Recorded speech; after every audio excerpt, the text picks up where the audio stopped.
జమ్మికుంట పట్టణంలోని housing board కాలనీలో వరద సమస్యను పరిష్కరించాలని మాజీ వార్డు కౌన్సిలర్ తూడి రవిచందర్ రెడ్డి ఆమరణ నిరాహార దీక్ష చేపట్టారు.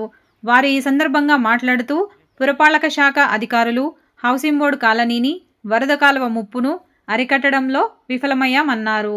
ముఖ్యంగా టౌన్ ప్లానింగ్ అధికారులు మాస్టర్ ప్లానింగ్ నిబంధనలకు విరుద్ధంగా ఆ కాలువలను 4 వంకర్లు కట్టి అర్ధవంకర్లు చేయడం వల్ల హౌసింగ్ బోర్డు కాలనీ ముప్పునకు గురవుతుందని అన్నారు. ప్రజలకు ఆస్తి నష్టం, ప్రాణ నష్టం జరుగుతుందని తెలిపారు. ఎంతోమంది ఎమ్మెల్యేలు, మినిస్టర్లు, పురపాలక సంఘం అధికారులు, చైర్మన్లు ఏం చేయలేకపోయారని ఈ సందర్భంగా పేర్కొన్నారు. హౌసింగ్ బోర్డు కాలనీని శాశ్వత పరిష్కారం చేయాలని డిమాండ్ చేశారు. పురపాలక శాఖ అధికారులు హౌసింగ్ బోర్డు కాలనీని ఈ వరద కాలువను ముంపును అరికట్టడంలో విఫలమైనారు. ముఖ్యంగా టౌన్ ప్లానింగ్ అధికారులు, ఇంజనీరింగ్ అధికారులు మాస్టర్ ప్లాన్ నిబంధనలకు విరుద్ధంగా ఆ కాలువను 4 వంకరలు కట్టి వంకరలు చేశారు. అందువలన హౌసింగ్ బోర్డు కాలనీ ముంపునకు గురవుతుంది. ప్రజల ఆస్తి నష్టం, ప్రాణ నష్టం జరుగుతుంది. ప్రతి కుటుంబానికి ఈ 10-12 సంవత్సరాల నుండి 50,000 నుండి 2 లక్షల వరకు నష్టపోతున్నారు. ప్రతి సంవత్సరం జూలై మాసం మరియు అక్టోబర్ మాసంలో 2 సార్లు ముంపుకు గురవుతుంది. ఆనాటి 10 సంవత్సరాల తెలంగాణ రాష్ట్ర సమితి ఈ 2001 ఉప ఎన్నికల్లో 20 మంది మినిస్టర్లు, 12 మంది క్యాబినెట్ మంత్రులు మరియు కార్పొరేషన్ చైర్మన్లు వచ్చి ఒక నయా పైసా ఖర్చు పెట్టలేదు.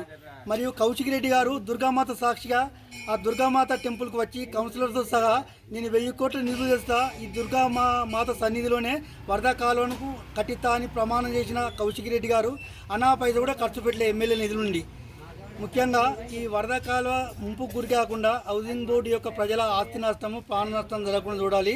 ఈ dynamic daring and dashing dynamic commissioner గారు ముఖ్యంగా ఈ ఆస్తి పన్ను మరియు ఇంటి పన్నులో స్టేట్ అవార్డు వచ్చింది.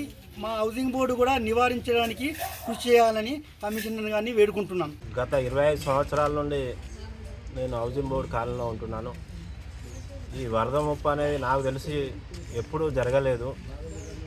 గత 3 సంవత్సరాల నుండి వరద ముప్పు వస్తుందంటే అక్రమ కట్టడాలు జరిగిందనేది స్పష్టంగా అర్థమవుతుంది.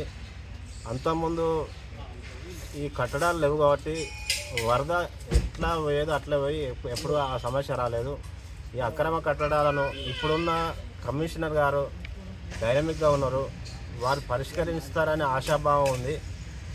మా మిత్రుడు చెప్పినట్టు, కొమరారెడ్డి చెప్పినట్టు రానున్న స్థానిక ఎన్నికల్లో ఎవరో చేస్తారు, ఓట్లు వేయడానికే పోము. హౌసింగ్ బోర్డు సమస్య పరిష్కారం అయితేనే ఓటు వేయడానికి పోతామని చెప్పి మేము ముక్త కంఠంతో ఈ కాలనీ వాసులమంతా ఒక్క తాటిపై వచ్చి అట్లా ఉంటేనే ఈ సమస్య పరిష్కారం అవుతుంది.